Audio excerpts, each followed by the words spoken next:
In the 2016 hit film Zootopia was released worldwide, and what an imagination the creators had in the film. If you don't already know what Zootopia is a city where different biomes are spread out to different sections where these animals can live in peace and alike. Now, we've seen this concept in numerous TV shows and movies, but is it actually a thing of the future? Now, in Tucson, Arizona, the home of the Biosphere 2, a project of the future, what exactly was it though? What was the biosphere? And the bigger question is, was it successful?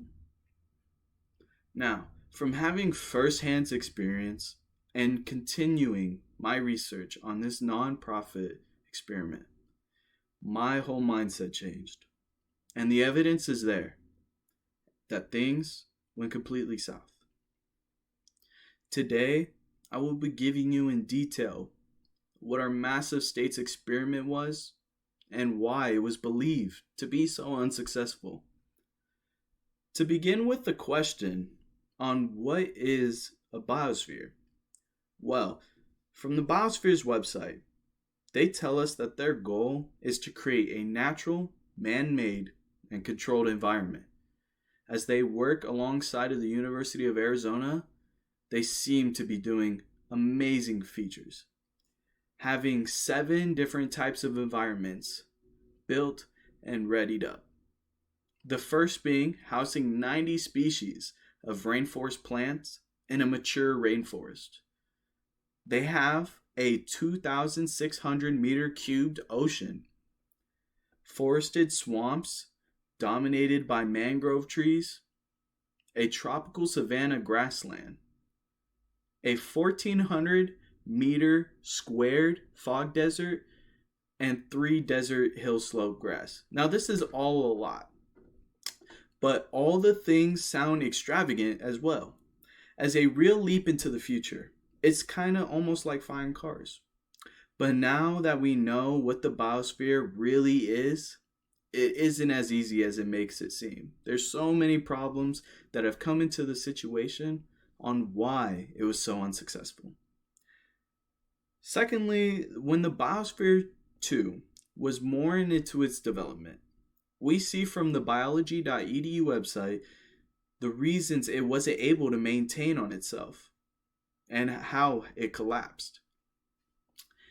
As an attempt to create a balanced and self-sustaining replica of Earth's ecosystem, the Biosphere 2 was a miserable and expensive failure. Numerous problems plagued the crew almost from the very beginning.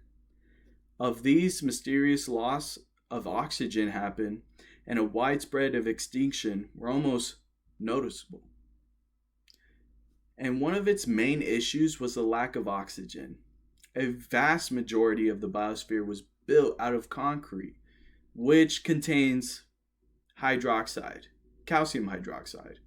Instead of being consumed by the plants to produce more oxygen, the excess carbon dioxide was reacting with the calcium hydroxide in the concrete walls to form calcium carbonated and water. See, the biosphere's two's water became polluted with way too many nutrients. This was another problem that they were continuously having. The crew had to clean out their water by running it over mats of algae, which they later dried and put away into storage. Also, a symptom of further atmospheric imbalances, the levels of dinitride oxide became dangerously high. The amount of trouble and retrials the Biosphere 2 had to go through is tremendous. About $200 million just to fund this whole project, and it takes about $1 million a year to actually keep the fuel for it to be running. This is also why people are saying it's an expensive failure. As you can see, $200 million is a lot of money, wouldn't you say? But I will applaud the effort, and I know how hard it could be. how they are not giving up is tremendous. But the biosphere, too, is a long way from being 100% successful, as everything is. Well, to recap everything about the biosphere, too, it is a man made experiment to imitate Earth's ecosystem, trying to create a natural environment in the deserts of Tucson, striving, making a huge leap in the future. Having a rainforest in a desert is a milestone in itself, but it is far from the future. These leaps didn't really make any difference as multiple roadblocks continue to give the researchers and engineers problems time and time again. With their countless efforts on trying to maintain and stabilize the biosphere so that one day we can actually see a fully working biodome and visit the rainforest while living in the desert. Because how cool would that be? But now, only time will tell. Thank you.